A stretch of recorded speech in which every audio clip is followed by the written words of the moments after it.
ሰላም ሰላም ከዕለታት አንድ ቀን ቻናል ተከታታዮቼ እንዴት ናችሁልኝ? ሁሉ አማን? እኔ በጣም ደህና ነኝ። ዛሬ መጣሁላችሁ ሀሳቤን ላካፍላችሁ ነው። ትናንትና ማታ የቲክቶክ የጂ ፓወር አዋርድ የሚል ላይቭ እየተላለፈ እያየውኝ ነበር እና እንግዲህ በእኔ እይታ ጤነኛ ብዬ ያየሁት ሰው ብዙም አልነበረም። ምን አይነት ትውልድ ላይ እየደረስን እንደሆነ እና እነዚህን ሰዎች ምን አይነት ሰው እየተከተላቸው እንደሆነ ሳስብ መጪውን ጊዜና ቀጣይ ትውልዶቼንም ሆነ የራሴን ጊዜ ማሰብ ፈራሁ።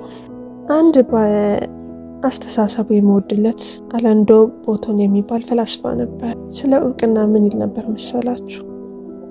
የጨዋና ጥሩ ቤተሰብ አንዱ መገለጫ ልጆቻቸው ምንም የታዋቂነት ፍላጎት ሳይኖራቸው ሲቀር ነው ይል ነበር። ሀሳቡን ሲያብራራ በልጅነቱ ለቤተሰቡ ዓላማቸው እና ሁለመናቸው እንደሆነ ተሰምቷቸው ያደጉ ልጆች ሲያድጉ በማያውቋቸው ሰዎች መወደድን አይናፈቁም።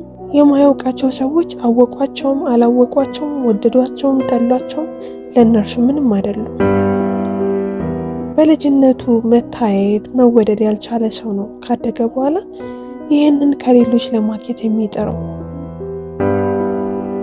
ልክ አሁን በዓለም ላይ እንደምናየው የ90% ኮሜዲያን የልጅነት አስተዳደጋቸውን ታሪክ እናጥና ብንል እንኳን በልጅነታቸው ሁሉም የሰዎችን ትኩረት ለማግኘት የሚቸገሩ እንደነበሩ ነው። ታዲያ ለዚህ ነው ሌሎችን ለማሳቅ ተምረው እና አጥንተው ወደዚህ ፕሮፌሽናል ሊሳቡ የሚችሉት።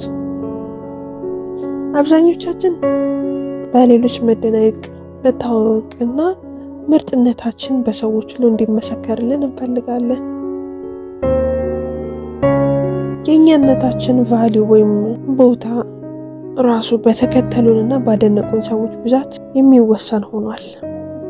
ምክንያቱም ጎስቋላ ልጅነት ነበረና ልጆችን ደግሞ የሚያሳድገው ቤተሰብ ብቻ ሳይሆን ማህበረሰባችንም ጭምር ነው።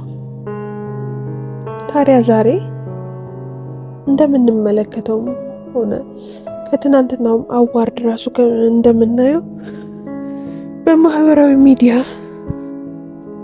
ታዋቂ የሆኑት በአብዛኛው ብንመለከት የትምህርት ደረጃቸውን እንኳን ብንመለከት ከዛ ደግሞ ለምን ታዋቂ እንደሆኑ ራሱ ብናይ እንኳን የምናገኛቸው መልሶች ሁሉም ተመሳሳይ ናቸው።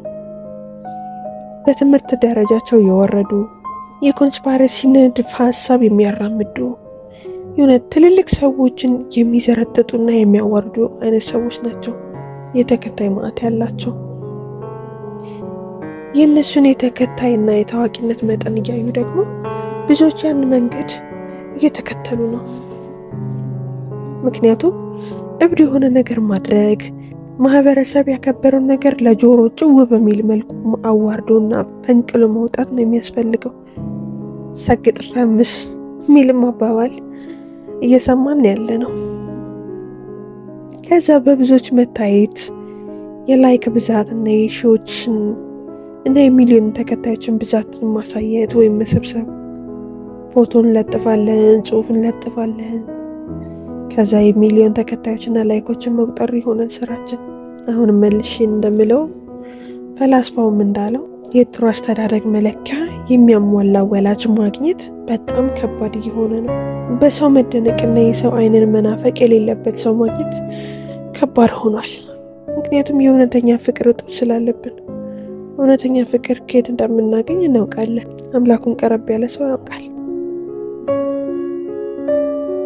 የዚህ እውኝና የመታበይ ስሜትን ያሸነፉ ሰዎች በፈጣሪያቸው የፍቅር ዓይን እንደታዩ የገባቸው ወይም ያንን የዝምታ ውበት ያን ኦርዲናሪ ሆኖ የመኖርን የሰው ኳኳታና ኳኳታ የሌለበትን የውበት ዓለም የተረዱ ሰዎች ብቻ ናቸው። ማንም ያንን ህይወት አይሻማቸውም። ተራ ሰው ሆኖ የመኖር ውበት በዚህ ተፈጥሮ ውስጥ በዚህ ዝምታ ውስጥ ምንም ሆኖ የመኖር ህይወት ግን በህይወት ሚሊዮን ሰዎች ተከትለውን የውስጥ ሰላም ከሌለ ምንድነው ጥቅሙ? ለጉድ ፈመስን ውስጣችን ግን እርጋታ ከሌለው የቁሳቁስ ክምችት እንዲያፈነን አሁንም የምንጥር ከሆነ ምንድነው ጥቅሙ? የሆነ ቀን አሁን ያደነቀን ሰው ሁሉ ሟች ይሆናል። እኛም የተደነቅነው ማንም የማያስታውሰን ቀን ይመጣል። ከዛስ ለዚህ ሁሉ ነበር ያ ሁሉ ትግል?